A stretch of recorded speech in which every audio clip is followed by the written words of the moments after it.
Γεια σας, γεια σας. Πάμε σήμερα να σας δείξω τυρομπουκίτσες. Τυρομπουκίτσες όμως χωρίς αυγά, χωρίς μαγιά, πανεύκολη. Λοιπόν, μην ξεχνάτε να κάνετε κοινοποίηση στα βίντεο μας, να κάνετε γραφούλα στο κανάλι μας. Ό,τι θέλετε μπορείτε να δείτε στην ομάδα μας Μαγειρικές Απολαύσεις στο Facebook και πάμε να σας δείξω τη συνταγή. Πάρα πολύ εύκολη συνταγή. Λοιπόν, 150 γραμμάρια τσένταρ. Μπορείτε να βάλετε ό,τι τυρί θέλετε να λιώνει. Έτσι, άλλα 150 γραμμάρια παρμεζάνα.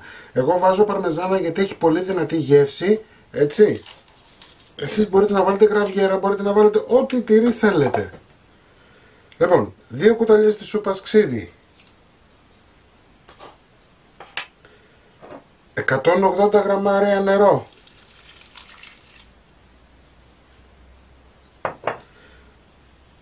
120 γραμμάρια λάδι, ελαιόλαδο. Μπορείτε να βάλετε σπορέλαιο, μπορείτε να βάλετε ελαιόλαδο, μπορείτε και μισό-μισό. Είναι ανάλογα στα γούστα σας. 300 γραμμάρια αλεύρι, 1 κουταλιά του γλυκού baking powder. Τα ρίχνουμε και αυτά μέσα.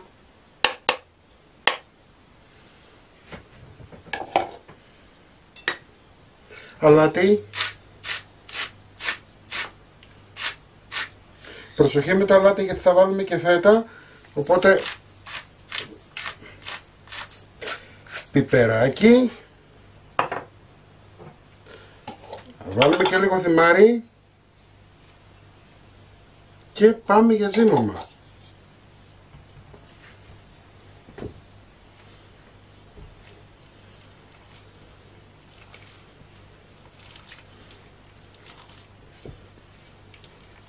Θέλουμε μια ζύμη η οποία να μην κολλάει στα χέρια μας. Εάν δείτε ότι σας κολλάει μπορείτε να προσθέσετε λίγο παραπάνω αλεύρι, έτσι, γιατί λίγο τα άλευρα φέτος μας είναι περίεργα.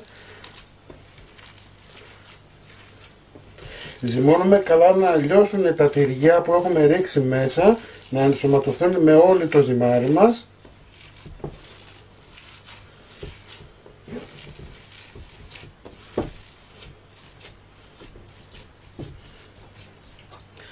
...200 γραμμάρια τυρί φέτα, τη ρίχνουμε μέσα σε θρήμα. Έτσι, λίγο τώρα προσοχή με το ζύμωμα, δεν θέλουμε να διαλύσουμε τη φέτα μας.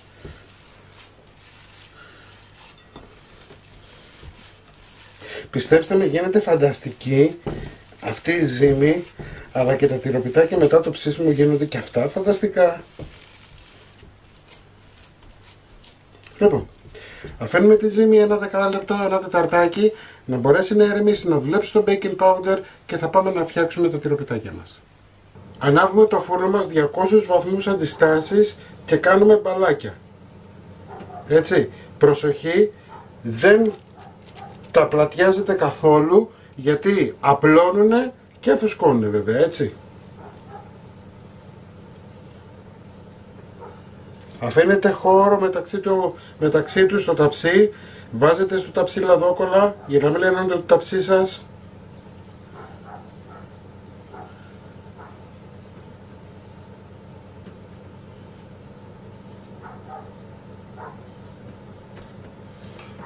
Λοιπόν, στο ταψί θα μπαίνουν έτσι, εντάξει, και θα πάμε για ψήσιμο. Μόλις το γεμίσουμε το ταψάκι πάμε για ψήσιμο.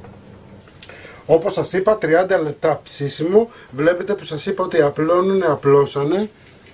Εντάξει, γίνονται φανταστικά, να τα φτιάξετε όλοι και όλες. Μην ξεχνάτε να κάνετε κοινοποίηση στα βίντεο μας, να κάνετε γραφούλα στο κανάλι μας.